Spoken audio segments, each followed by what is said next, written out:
አዲስ አበባ የምትኖሩ በሙሉ ጥንቃቄ አድርጉ ተብሏል። ይህን መረጃ ለሁሉም በማድረስ ሰዎችን ከጥፋት በመታደግ ግዴታችሁን ልትወጡ ይገባል። በቦሌ ክፍለ ከተማ የተፈጸመውን ጉድ ተመልከቱ። ድርጊቱ ፖሊስን ጨምሮ ብዙዎችን ያስደነገጠና ግራ ያጋባ ሆኗል። ለመሆኑ የተፈጠረው ነገር ምን ይሆን? ተከሳሽ ካሊድ አህመድ ይባላል። በቁጥጥር ስር የዋለው በቦሌ ክፍለ ከተማ ወረዳ 3 ልዩ ቦታው ኢምፔሪያል ድልድይ አካባቢ እንደነበር ከዚህ ቀደም መዘገባችን ይታወሳል። የግል ተበዳይ አቶ ጸጋብ ሰለሞን ጠዋት ወደ ስራ ለመሄድ መንገድ ላይ እየተንቀሳቀሱ ሳለ ተጠርጣሪው በፍጥነት ቀርቦ ሞባይል ስልካቸውን ቀምቶ የተሰወረ ሲሆን ፖሊስ ባደረገው ክትትል ንብረታቸው መገኘቱን ተናግረዋል። ሞባይሌን ቀምቶ ወደ ጉድጓዱ ውስጥ ገባ።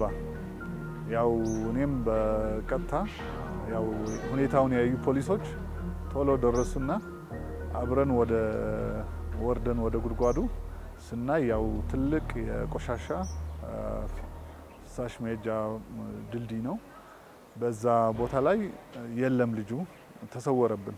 እኔም ለተወሰነ ጊዜ ከፖሊሶቹ ጋር ለማፈላለግ ሞከርኩኝ፣ ግን ያው ይገኛል የሚል እምነትም አልነበረኝም። ፖሊስ የሰራው ስራ ጭራሽ የሚገርም ነው። ትልቅ ጀብደኝነትና ጀግንነት ያሳዩበት ስራ ነው። በዚህም መልክ አይ ቲንክ ማንም ሰው ወንጀል ፈጽሞ ሊጠፋ እንደማይችል ትልቅ መልእክት የሚያስተላልፍ ነው።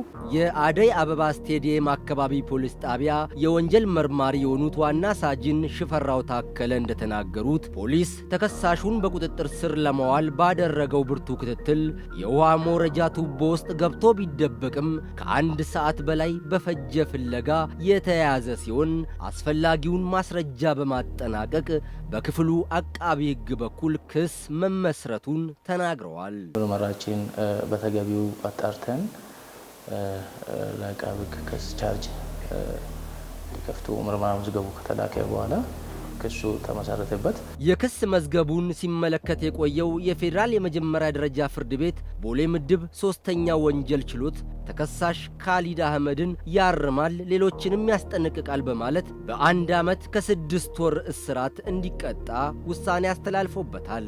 ማንም ሰው ወንጀል ፈጽሞ ከሕግ ማምለጥ እንደማይችልና ፖሊስ ምን ጊዜም ቢሆን ወንጀለኛን አሳዶ መያዝና ተገቢውን መስዋዕትነት በመክፈል ለሕግ የበላይነት መስፈን እንደሚቆም የተናገሩት ዋና ሳጅን ሽፈራው ህብረተሰቡ ለወንጀል ፈጻሚዎች ምቹ በሆኑ አካባቢዎች በቂ ጥንቃቄ ማድረግ ይኖርበታል ብለዋል።